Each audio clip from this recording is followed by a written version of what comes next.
ठीक है? तो चलिए शुरू करते हैं। कला और साहित्य का जो प्रैक्टिस सेट 5 है वो खत्म करते हैं और फास्ट खत्म करते हैं, क्योंकि आपका एग्ज़ाम जितना नज़दीक आ रहा है वो आपके काम आएँगे और ज़रूरी है ये। आपको बीपीएससी का अगर पीआरटी की तैयारी करते हैं जिनका 30 नंबर के लिए ज़रूरत है, उनके लिए बहुत इम्पोर्टेंट है, बहुत काम आएगा। तो चलिए शुरू करते हैं। इसे पार्ट बाय पार्ट कर देता हूँ। चलिए फास्ट करेंगे, इसमें कोई हम जानकारी नहीं देंगे। सिर्फ़ मॉक टेस्ट है तो मॉक टेस्ट ऐसा ही बातें होंगी, और सबसे बड़ी बात कि ये ज़रूर ध्यान रखिएगा कि जो भी आपको डाउट लगे, कन्फ्यूज़न लगे, मेरे कमेंट बॉक्स में कमेंट करिएगा, उसका सॉल्यूशन मेरी टीम देगी। और जिनको नहीं दे पाया वो नंबर के साथ ज़रूर लिखेंगे कि ये क्वेश्चन का ये नंबर है, उसका मैं देखकर मैं जवाब दूँगा। बहुत लोग क्या है कि सिर्फ़ बताए हैं कि प्रॉब्लम है, प्रॉब्लम क्या है सॉल्व मैं करने के लिए तैयार हूँ, बस उसका नंबर-वंबर बताइए और क्या दिक्कत है वो ज़रूर बताइएगा। ठीक है? चलिए, पहला क्वेश्चन आपके सामने है कि श्री अरविंदो आश्रम स्थित है। तो श्री अरविंदो आश्रम जो है कहाँ स्थित है? तो ऑप्शन नंबर डी पांडिचेरी में स्थित है। अगर आपसे पूछेगा, दूसरा प्रश्न है एशियाटिक सोसाइटी की स्थापना किसने की? तो एशियाटिक सोसाइटी की स्थापना अगर पूछे तो ऑप्शन नंबर बी याद रखिएगा विलियम जोन्स की बात करेंगे। अगर आपसे पूछेगा, तीसरा प्रश्न है ऑपरेशन ब्लैक बोर्ड नामक कार्यक्रम कब शुरू किया गया? तो ऑपरेशन ब्लैक बोर्ड जैसे ही शब्द आएगा तो ऑप्शन नंबर बी लगा दीजिएगा। 1987 से लेके 88 ईस्वी को माना जाता है कि शुरू हुआ था। अगर आपसे पूछेगा, चौथा प्रश्न है भारतीय संविधान में भाषा हिंदी को कहा गया है, तो बताइएगा क्या कहा गया है? मतलब भारतीय संविधान में भाषा हिंदी जो है उसे क्या कहा गया है ना? तो ऑप्शन नंबर सी राजभाषा कहा गया है, राष्ट्रभाषा नहीं कहा गया है, यह ध्यान रखिएगा। अगर 5वां प्रश्न है खरोष्ठी लिपि लिखी जाती है, तो खरोष्ठी लिपि को हम दोबारा पढ़ने जा रहे हैं। खरोष्ठी लिपि लिखी जाती है, ब्राह्मी लिपि की बात हो चुकी है, खरोष्ठी लिपि की बात हो रही है, तो बताइएगा 5वां प्रश्न का जवाब देंगे। तो 5वां प्रश्न का ऑप्शन नंबर बी याद रखिए, दाईं से बाईं ओर लिखी जाती है।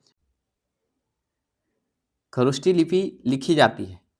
खरोष्ठी लिपि लिखी जाती है ऑप्शन नंबर बी दाईं से बाईं ओर। ठीक है। छठा प्रश्न क्या है कि दुख में सब सुमिरन करे, सुख में करे न कोई, यह पंक्ति किसने कही है?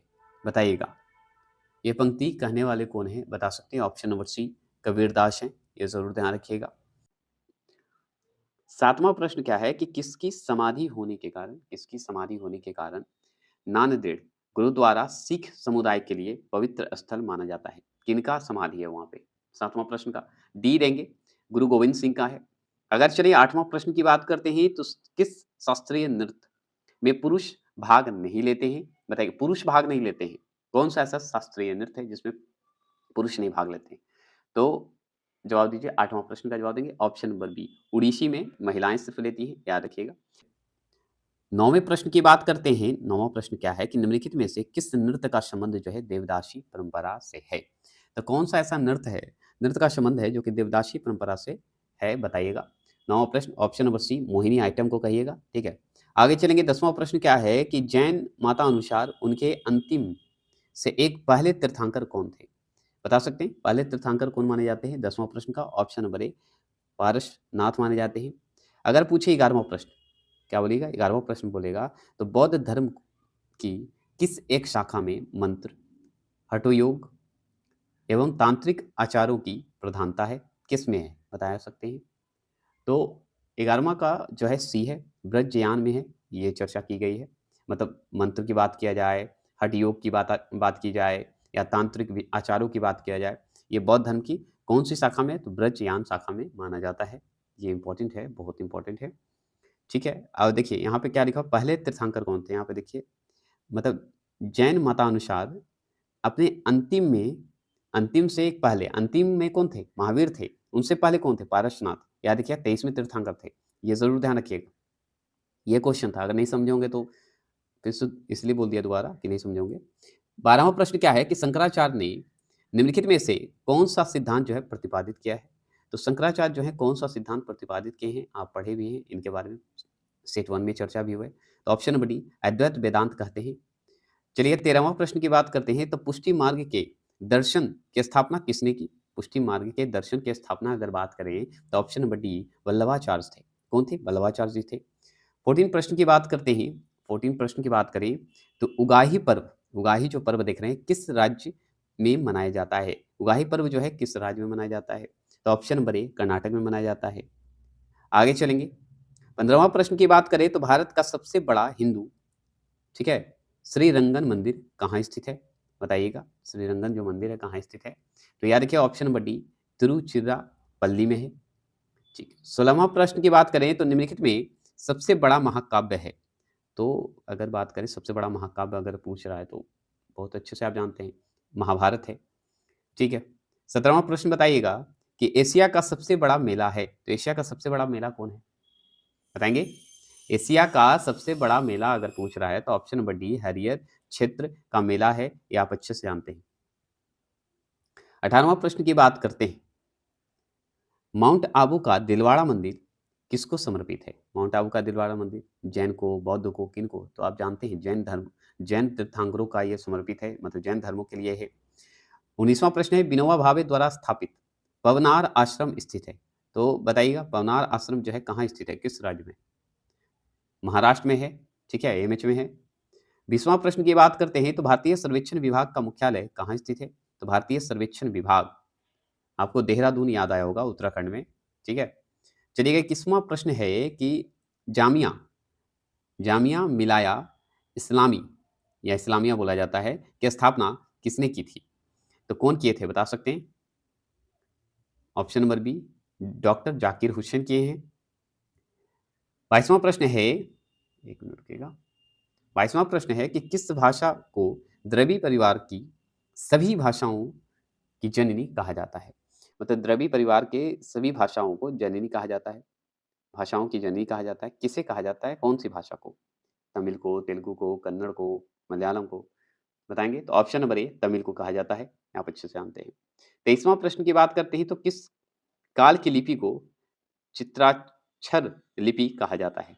किस काल को कहा जाता है? बताइए 23वां प्रश्न का जवाब देंगे। ऑप्शन नंबर ए या देखिए सिंधु काल को कहा जाता है। 24वां प्रश्न की बात करें तो भारत में रेडियो प्रसारण का प्रारंभ जो है किस वर्ष हुआ? रेडियो प्रसारण का प्रारंभ जो है किस वर्ष हुआ? तो ऑप्शन नंबर ए याद रखिएगा 1900 जो है 27 में हुआ था, ये आप अच्छे से जानते हैं। अगर 25वां प्रश्न की बात करते हैं तो निम्नलिखित नृत्यों में कौन गरीबों की जो है कथकली के नाम से जानी जाती है? कौन-सा जाना जाता है? बताइए? 25 ऑप्शन नंबर बी ओट्टन तुल्लन कहा जाता है। 26वां प्रश्न की बात करते हैं तो संगीत की दुनिया में सितार के जादूगर या सितार के जादूगर या सितारों के जादूगर कहा जाता है, नाम से किसे जाना जाता है? बताइए 26वां प्रश्न का जवाब देंगे। तो ऑप्शन नंबर सी याद रखिएगा रहीम सेन को कहा जाता है। अगर आपसे पूछे 27वां प्रश्न की बात करते हैं तो लीला सैमसन का संबंध जो है किस शास्त्रीय नृत्य शैली से है? बताइए 27वां प्रश्न का जवाब देंगे। ऑप्शन नंबर ए भरतनाट्यम कहा जाता है। ठीक है, 28वां प्रश्न की बात करें तो अर्पण लोक कला शैली का संबंध जो है किस भारतीय राज्य से है? बताइए 28वां प्रश्न का जवाब देंगे। बिहार, ठीक है। 29वां प्रश्न की बात करें उमाकांत और रमाकांत गुडेचा बंधु क्या है? बताइएगा ये क्या है? गुडेचा जो है गुडेचा बोलते हैं, ऐसे गुंडेचा बोला जाता है। बंधु क्या है? 29वां प्रश्न का जवाब देंगे। तो ऑप्शन नंबर ए ध्रुपद गायक थे ये सब, ठीक है। 30वां प्रश्न क्या है कि मुँह से बजाए जाने वाला या मुँह से बजाया जाने वाला वाद्य यंत्र निम्नलिखित में से कौन-सा है? कौन-सा है जिस जो कि मुँह से बजाया जाता है? बाहरी आवाज़ों को थोड़ा इग्नोर करिएगा, ठीक है? ऑप्शन नंबर बी याद रखिएगा अले गोजा कहा जाता है।